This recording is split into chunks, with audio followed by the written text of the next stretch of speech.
You may have heard the shocking news that Fantastic Contraption had suddenly released on the PlayStation Store. It was a shock to the developers too, because the game was not meant to have been released. I had been looking forward to the game for a while, and when I saw it was on the store, I bought it straight away.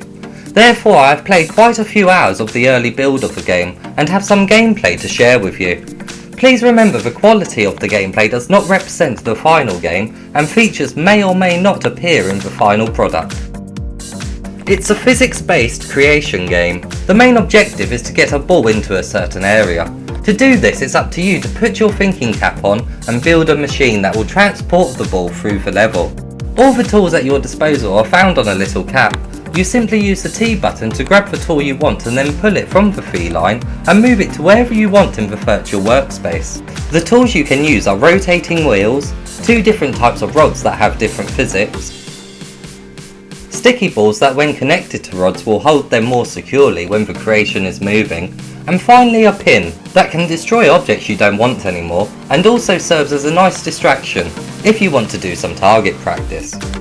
As you build your great invention, gravity is non-existent, allowing you to work more easily on the machine. You can bring life to your creation by hitting the move button, which brings back gravity and makes your wheels rotate. Moving the move controllers apart from each other to stretch the rods feels great and incredibly natural, but when connecting objects together it can be a little fiddly at times. Sometimes I thought that two pieces were joint, only to find out that after hitting the play button, they were not. It wasn't a massive problem as there is no loading times for the contraption to appear back where it first started, and after playing for an hour or so, I got more used to knowing when something had glued together properly.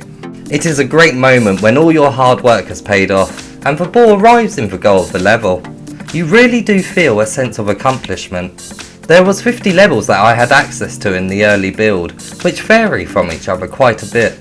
Some levels require you to somehow catch and then transport blocks to the completion zone, and then in another you will have to push a ball into a hole, in a level looking very similar to something that you would find on a mini golf course.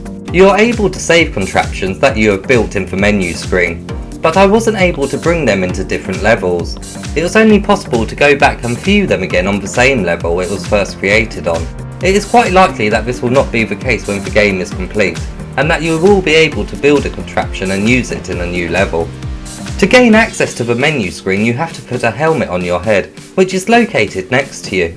The helmets have something different on them from level to level, which admittedly is a small detail, but is still worth a glance to see what wacky cosmetic item you can put on top of your head. Some of the objects that you can pick up are very small, and serve as a great reminder just how precise the PlayStation Move controllers can actually be when needed. Being able to lean around the contraptions you build to see if the ball is in line with the goal helped me forget I was playing a game. After getting used to how everything worked, it became so natural to look around the table and reposition the cap when I needed to. It really did feel like I was in my own little workspace. The depth on everything is amazing.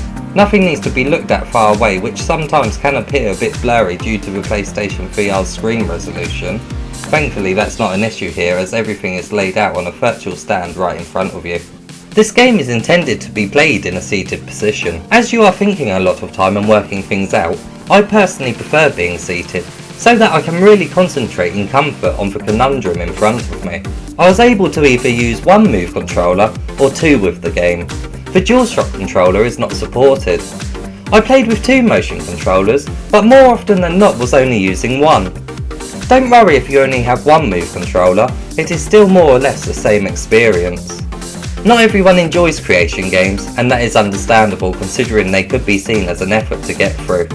If you do enjoy inventing things in games, then this game is certainly one for you to look out for. This game could also be quite educational for a younger audience, but may push them away in the later levels, as they do become very challenging. So far I've enjoyed my experience very much in Fantastic Contraptions, and I'm looking forward to how they improve the game overall. There is no official release date for the game yet. If you enjoyed this video, why not subscribe? We post PSVR related videos nearly every day.